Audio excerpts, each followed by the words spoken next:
As notícias na Hertz, edição de António Feliciano.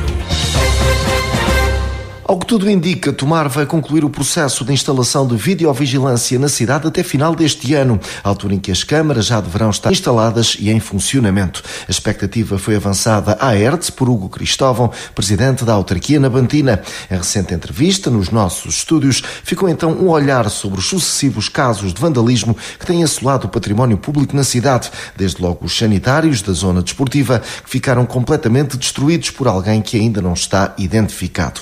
Mas, na verdade, já há registro para trabalho feito por parte da Polícia de Segurança Pública, que já apanhou 2 jovens, neste particular responsáveis pela prática de grafites, na pior acessão desta prática. Hugo Cristóvão confirmou isso mesmo e não deixou de lamentar que a pena para um destes jovens tenha ficado resumida apenas a uma multa. As autoridades vão fazendo o possível. Na verdade, têm sido identificados pelo menos 2 situações recentes de jovens que foram identificados, ou neste caso concreto, na questão dos grafites. Portanto, um deles foi, aliás, já o primeiro, que foi numa situação ali num muro do Centro Cultural da Levada, portanto, o muro que dá para a Praceta Rô Lopes, e que foi já, o assunto seguiu para tribunal e foi condenado, na minha opinião, com uma pena muito leve, porque na verdade foi uma multa. Nós preferíamos que fosse, aliás, em trabalho e já agora na entidade que sofreu o dano, portanto, neste caso o município. Nós teríamos seguramente muito trabalho para dar, nem que fosse precisamente a limpar grafites. E houve um segundo jovem mais recente também identificado pela mesma razão e que também já está, neste caso, também alvo de uma contraordenação. Infelizmente, os casos de vandalismo são muitos, vão realmente destes os mais correntes são de facto as questões dos grafites. A situação dos balneários ou das casas de banho é muito frequente, nomeadamente estas aqui junto à zona desportiva, que tem sido alvo variadíssimas vezes, mas também o estádio municipal, as instalações têm sido vandalizadas com frequência, portanto é relativamente fácil saltar lá dentro e, portanto, e em regra, o que acontece é apenas isso, danificar alguns equipamentos. Como referido, a videovigilância deverá entrar em funcionamento até final deste ano. Hugo Cristóvão fez um ponto de situação em torno deste investimento de 150 mil euros. Portanto, já houve o trabalho técnico, de discussão técnica entre os nossos serviços portanto, municipais, do Gabinete de Informática e os serviços técnicos da PSP, para não só identificar os locais mais ideais, mas também a capacidade técnica de colocar nesses locais apontados, porque nem sempre é fácil, é preciso que haja uma ligação elétrica logo por ali, é preciso que haja também uma ligação de rede, e neste caso em fibra óptica, porque para que isto funcione bem não é recomendável usar o Wi-Fi, portanto será tudo por ligação por cabo. E portanto, passada essa fase técnica, o elencar desses locais está feito. Há aqui uma fase que compete à PSP, portanto, junto da Comissão Nacional de Proteção de Dados, portanto, apresentar já o projeto definitivo. E é nessa fase que estamos, enquanto que nós também, por outro lado, o município, faremos o processo de aquisição das câmaras e depois da sua instalação. Estamos a falar ainda de cerca de 150 mil euros, portanto é um investimento que, lá está, era bom que não fosse necessário, porque estes 50 mil euros podiam ser gastos noutras coisas, mas, portanto, que vamos gastar ou investir neste sistema. É natural que isto ainda possa demorar aqui mais algum tempo, eventualmente até ao final do ano, porque os processos de aquisição também, obviamente, até pelo valor, obedecem aqui a concurso, como digo muitas vezes, e até para que se perceba, nós não podemos chegar ali à loja e comprar, há todo um procedimento formal e de prazos, que é preciso ultrapassar, mas eu quero crer que, à partida, até ao final do ano, o mais possível, teremos o sistema instalado e a funcionar. Cidade de Tomar com videovigilância instalada até final deste ano. Um dos jovens identificados por vandalismo ficou sujeito a uma multa. Hugo Cristóvão refere que a autarquia preferia que tivesse sido condenado a limpar os danos que provocou. O militar que faleceu nesta terça-feira no campo de Santa Margarida, em Constância, era de São Miguel do Rio Torto, concelho de Abrantes. Diogo Catroga Duarte, segundo sargento, tinha 27 anos de idade quando sentiu uma indisposição durante uma atividade de treino físico integrada no treino operacional, explicou o Exército em nota enviada para a redação da ERTS. Entretanto, sucedem-se as mensagens de pesar em torno da trágica ocorrência, desde logo do Ministério da Defesa Nacional. No mesmo texto, o Exército assegura que abriu um processo de averiguações, tendo em vista o apuramento das causas do sucedido. Rádio ERTS, a primeira a informar. 3 homens foram apanhados pela Polícia de Segurança Pública em pleno tabuleiro da Ponte 25 de Abril, em Lisboa, uma hora depois de terem assaltado uma orivesaria situada em Fátima, concelho de Orém. O crime foi cometido pelas 11h40 desta quarta-feira, sendo que houve depois uma perseguição rodoviária ao grupo. Perseguição essa que terminou com sucesso naquela ponte, onde o trânsito foi cortado para permitir a captura dos indivíduos. Um dos homens ainda tentou escapar-se pelas escadas de acesso à linha férrea, mas também foi apanhado num registro que foi filmado por alguns automobilistas que se encontravam no local. Sobre este grupo recaem suspeitas da prática de outros assaltos, desde logo em orivesarias. Rádio ERTS, informação. José Maria Marques apresentou demissão de tesoureiro da Junta de São João Batista e Santa Maria dos Olivais de Tomar. Foi o próprio que, contactado pela ERTS, confirmou essa decisão, remetendo a explicações para depois da próxima Assembleia de Freguesia, onde esse ato será formalizado. Nessa altura, possivelmente ainda antes do final deste mês de setembro, serão prestados todos os esclarecimentos à população, disse-nos. É assim a confirmação de um cenário que não deixa de ser surpreendente, uma vez que José Maria Marques tem sido o braço direito de Augusto Barros, presidente da Junta Urbana, ao longo dos últimos anos. Está estabilizado o acesso aos cuidados de saúde da população de Carregueiros, concelho de Tomar. Depois de alguma incerteza com a aposentação da médica de família, que ali prestava assistência, a situação está agora normalizada. Isso mesmo confirmou em entrevista na ERTS o presidente da Junta, Francisco Santos, que acrescentou ainda que o posto médico tem todas as condições para receber os utentes. Carregueiros teve um período sem médico de família, porque foi na altura que a doutora Dirce pôs a reforma, mas prontamente a situação foi resolvida e neste momento temos uma médica 3 vezes por semana em Carregueiros, que penso que é o suficiente. Claro que é destes acordos novos com médicos aposentados que voltaram ao serviço, ao ativo para comatar a falha de médicos, mas portanto em Carregueiros estamos servidos e bem servidos neste momento, penso. A questão dos horários aqui também se põe.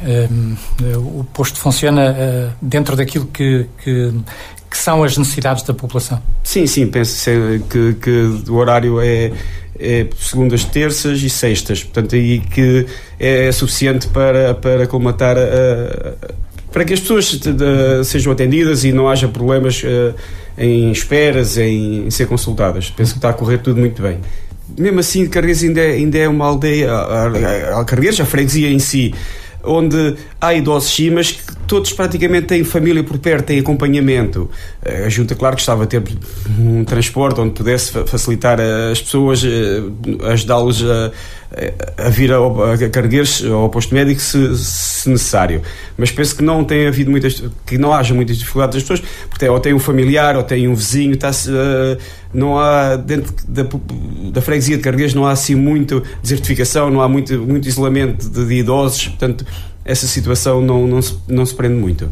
Francisco Santos, presidente da Junta de Carregueiros, concelho de Tomar, aqui em entrevista na ERTS. Rádio ERTS, a primeira a informar.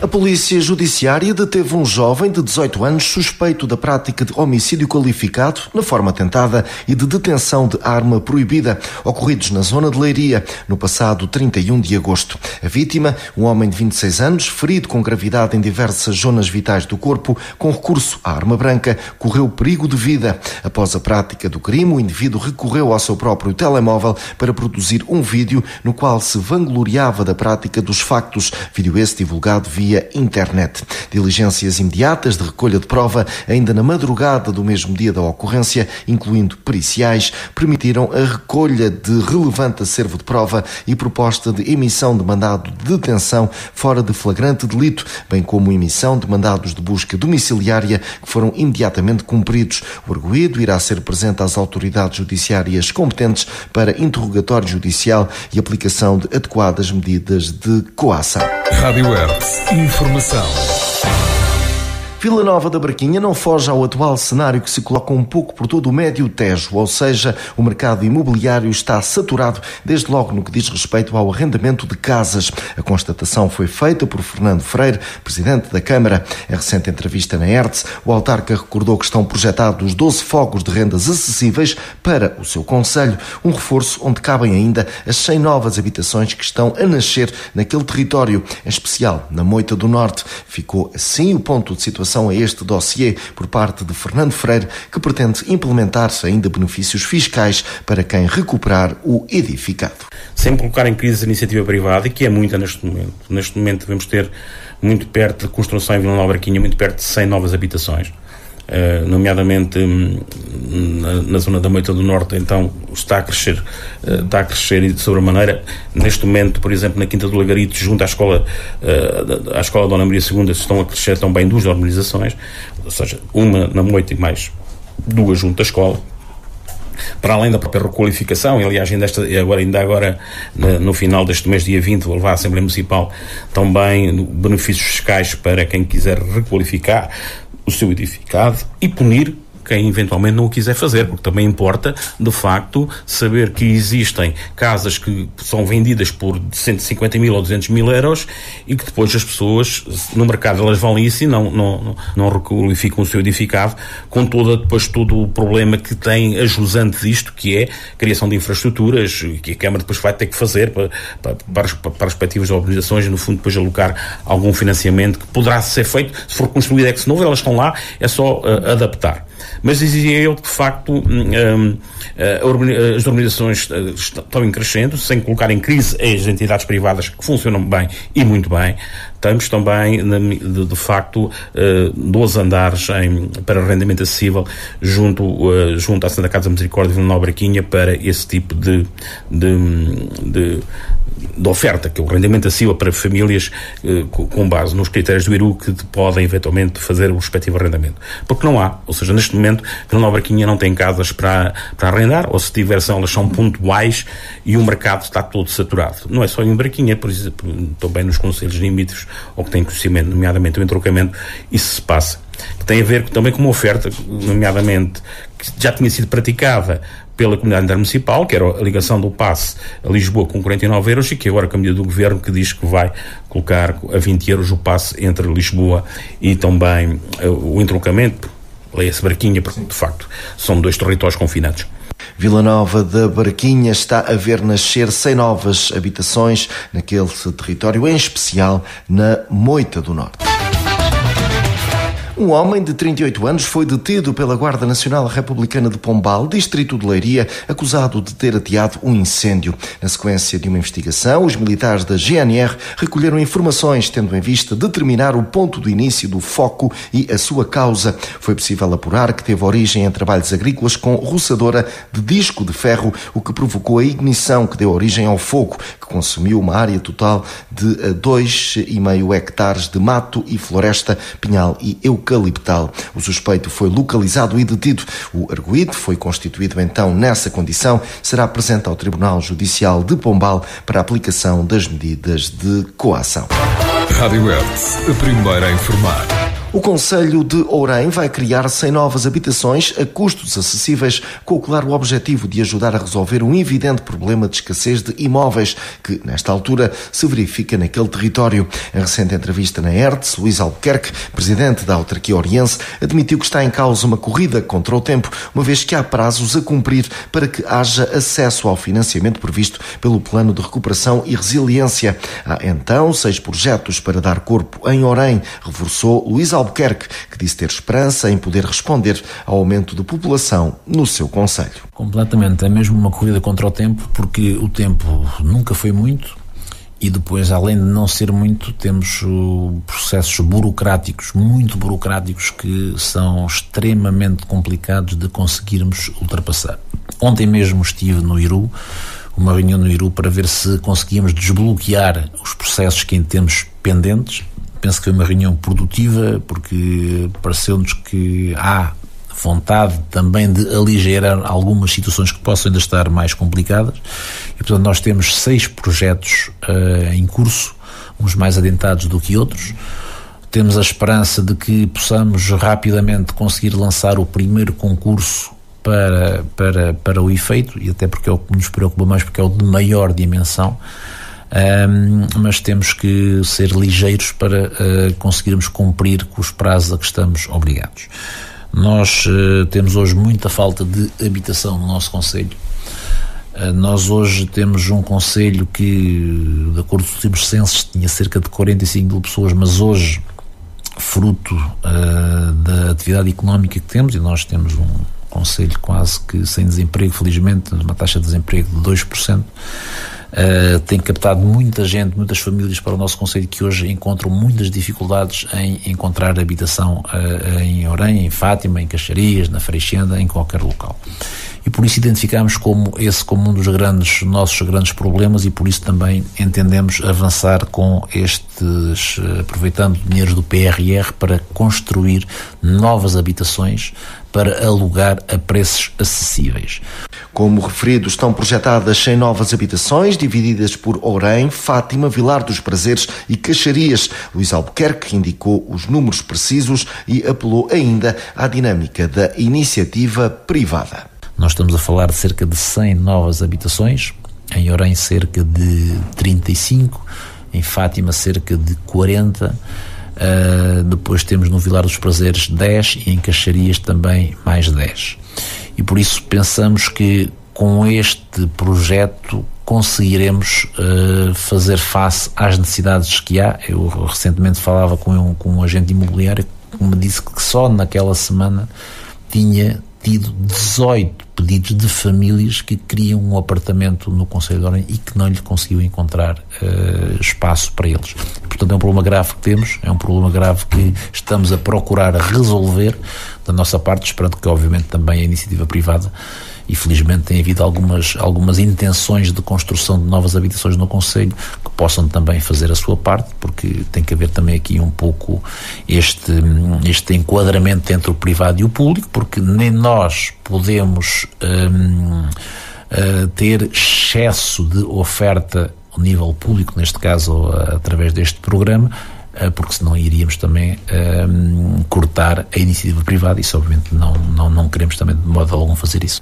Por Orém estão projetadas 100 novas habitações a custos acessíveis. Registro então para mais oferta, quer em Orém, sede de concelho, também em Fátima, Vilar dos Prazeres e Caxarias. Rádio Hertz. Informação. O Museu Ibérico de Arqueologia e Arte de Abrantes foi o palco para a assinatura dos contratos de atribuição de apoios financeiros entre a Comissão de Coordenação e Desenvolvimento Regional de Lisboa e Val do Tejo e as entidades do setor cultural não profissional. Auxílios concedidos no âmbito do programa LVT Cultura 2024. Está em causa um auxílio com periodicidade anual que se destina a apoiar agentes culturais e artísticos de caráter não profissionalizado e de âmbito local ou regional. Analisadas as candidaturas, vão ser apoiados 63 projetos de agentes locais aos quais é atribuído um montante financeiro não reembolsável mediante a apresentação de faturas e aqui até 5.000 euros. Na abertura da sessão, o presidente da Câmara de Abrantes, Manuel Jorge Valamatos, falou da importância dos apoios, descrevendo-os como fundamentais para a transformação das comunidades. Neste museu que faz história, testemunhamos a forma como os apoios financeiros hoje são atribuídos e que podem ajudar a transformar territórios e comunidades. Apoios fundamentais para a valorização das associações, das coletividades e, sobretudo, das pessoas que com elas se dedicam para perseguirem a realização de iniciativas com impacto extraordinário nas nossas comunidades. Entre as 63 entidades apoiadas hoje está a nossa Associação Cultural Além Mundos. que receberá o apoio para a realização da primeira edição da Festa do Futuro, prevista para o próximo fim de semana na aldeia do Soto. Um festival cultural e artístico multidisciplinar que juntará teatro, dança, música, instalações e artes plásticas na nossa aldeia do Soto, freguesia de Aldeia do Mato e Soto, e para a qual estão todos convidados.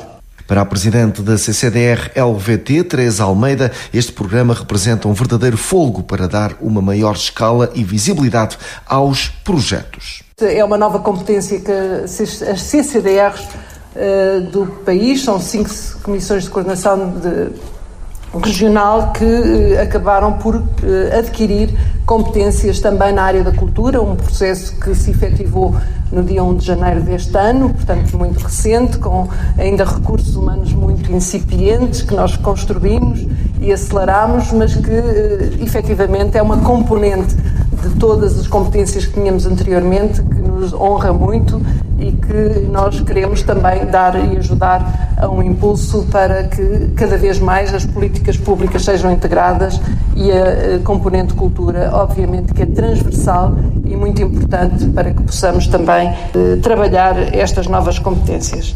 O Museu Ibérico de Arqueologia e Arte de Abrantes foi então um palco para a assinatura dos contratos de atribuição dos apoios financeiros entre a Comissão de Coordenação e Desenvolvimento Regional de Lisboa e Vale do Tejo e entidades do setor cultural não profissional. Rádio Hertz, a primeira a informar. Altura agora de avançarmos para a nota do dia, hoje com Luís Osterbeck.